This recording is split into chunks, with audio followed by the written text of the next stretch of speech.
Welcome to Keeping It Real with Rick and RJ.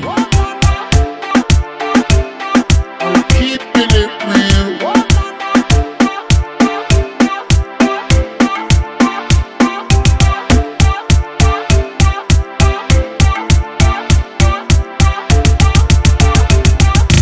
Keeping it real.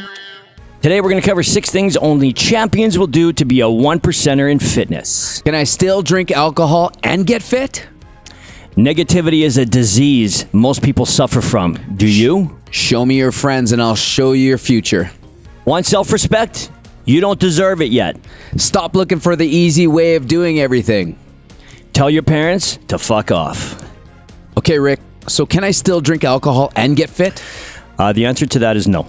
And I'm going to tell you why. Before everybody loses their mind and says, there's no way I'm giving up my vodka 7s or my glasses of wine, I will tell you this. If you want to become a 1%er in fitness, you have to get rid of the booze.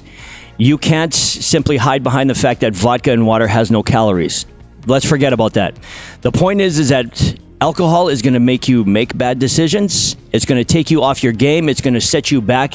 And if you're the type of person who is a workout person, it is going to make sure that you never have those great workouts, and it's going to throw you off your diet. So to answer your question, no, you can't. My thought process, if you want to drink, go ahead and drink. As long as it doesn't affect the rest of your life, then you might as well keep going. But if you really want to take it to the next level and you want to actually have a clear mind, wake up feeling good, I'll tell you this.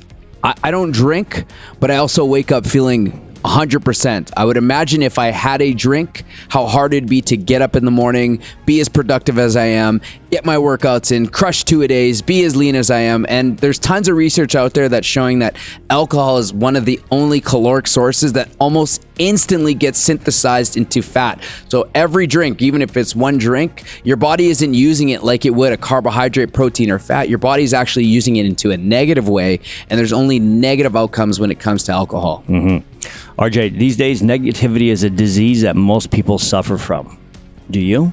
I think negativity is a mindset. You can choose to be in a positive. You can choose to be in a negative. You can choose to look at being stuck in traffic as a good thing. You can see it as being a bad thing. You can see it as maybe your kids, right? Maybe your kids are going nuts. They're getting crazy, and you just wish that you had that alone time. But hey, you got to look at some of these things like a blessing, right? So if a lot of people are messaging you on your messenger, or maybe you get 100 emails a day, or maybe you get 20, 30 text messages a day, that's a good thing. You're welcome. You're a wanted person. Yep. And you know, life is all about perspective. You can always take a positive out of a negative. Rick, show me your friends and I'll show you your future. Okay. You know what? I would say that this is probably one of the number one things that you can do, or you should do for yourself in order to be successful. If your friends are alcoholics, or 4 of them, you're probably the 5th. Yeah. Right? And I know this from experience. If your friends have a negative mindset, you're probably just like them. So having friends that are champions, that are trying hard, that are moving forward in life, that are not talking behind people's backs, that are doing all the right things to become better people, will in fact 100% make you a better person. You know, that's a good point, because we went for a walk on the weekend and there was about 5-6 of us, and there was a chin-up bar. So we were all, come on, let's go. Do a chin-up. Come on. Well, you know, remember when we used to go out and party, and it was always, come on, Rick, have a drink, have a shot, man. You've changed, man. Yeah. Now it's like we go for walks. We're encouraging ourselves. We're like, come on, do that chin-up, Rick. Come on, Rick, you got this. So You're right. When you surround yourself with the people that you want to be like, and you start to mold yourself into that person, then that's how your life is going to evolve. So you need to surround yourself with people that are challenging yourself. And it's going to be difficult to be in that mindset because of the fact that it's so different. And it's so easy for us to fall back on old habits. So when you're surrounding yourself with people that want to eat bad, that want to stay up late, that want to complain, that want to drink, that don't want to work out, well, guess what? You're going to just fall right into that. Because when you ask your friends, you know what, guys, I don't feel like drinking tonight. And they're like, Rick, it's a Tuesday. Yeah. We always drink on Tuesdays. Yeah, I know. What's the problem? You want self-respect? You don't deserve it yet. And here's what I mean. If you want people to respect you, you have to respect yourself. True forms of self-respect means that you're doing the right things to make you a better person.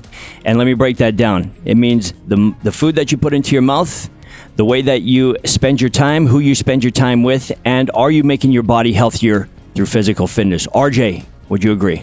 Yeah, I think you give yourself small passes. There's times where you're just like, hey, I know I shouldn't eat this, and then you eat it, and then it turns into a habit, and next thing you know, it's a lifestyle.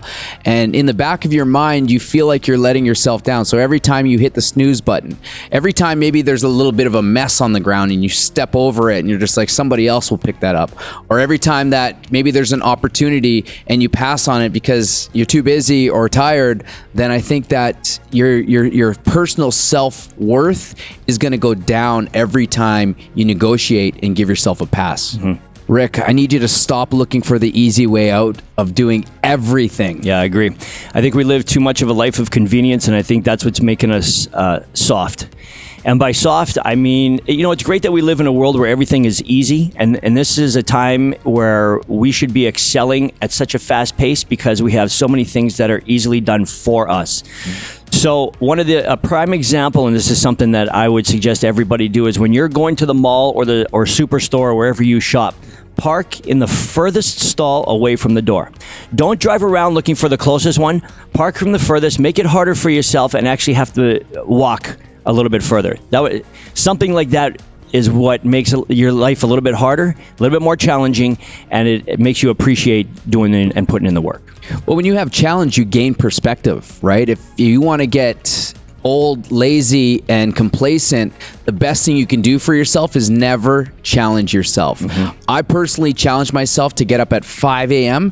And because my body didn't like it, you know what I did for 5 days, Rick? Every day for 5 days. And actually, I did a 2-part challenge. The first 5-part challenge was get up and I got to just put on in minus 50-degree weather and I go for a 5-minute run, right? It's only 5 minutes, but it immediately shocked my body. The second challenge I did was jump in the shower for 5 minutes for 5 days, 5 a.m., freezing cold water, and you're sitting there. Just think about that. Your body gets conditioned to that. So think about the opposite.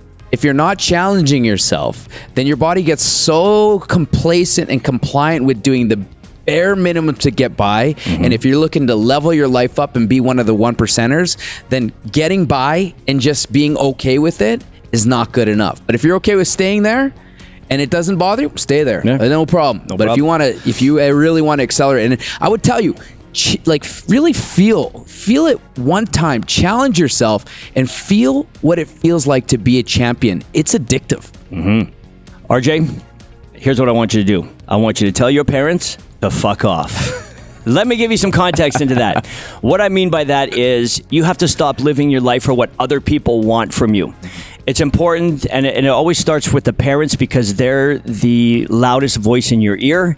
They're the ones that have been able to influence you from when you were small. So it's hard to get rid of that voice or to cut them off. But in addition to your parents, you need to tell all the people, just like your old friends that say things like, well, you've changed so much, or why would you get into fitness, or why do you eat like this? All of these people, in a nice way, you got to tell them to beat it. I agree. You know what? It's a matter of you got to do what is best for you as long as the direction that you're heading is in the right direction. And so if things are pulling you back, let's say guilt, right? A lot of us have guilt for maybe not doing the things that other people want, right? Like I'm guilty, they're my family, so I should be doing these things. But at the same time, you're helping that person out, but at the same time, you're letting down 10 other people. And I think that the family, you can't replace family. Family is forever. But at the same time, as you grow, there's people that are relying and depending on you equally, if not more. And that one time when you're just like, okay, I'm going to do this, those 10 people are being let down and you're in a good race and you don't want to fall off that. Yep. All right, everybody. So that's 6 things only champions will do to be a 1%er in fitness. Honestly, you can't be drinking alcohol and expect a high level of fitness. Negativity is a disease that people suffer from. Make sure you don't. Rick, I've seen your friends. I've seen your future. Champion, buddy. If you want self-respect, you got to go get it.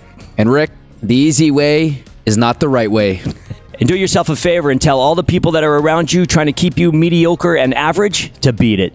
Guys, do us a favor. Go down to Gorilla Jacks online, the best supplements at the best price. We've got an affiliate code down there that give you a discount on all your products. That's it, everybody. This was the episode of Keeping It Real.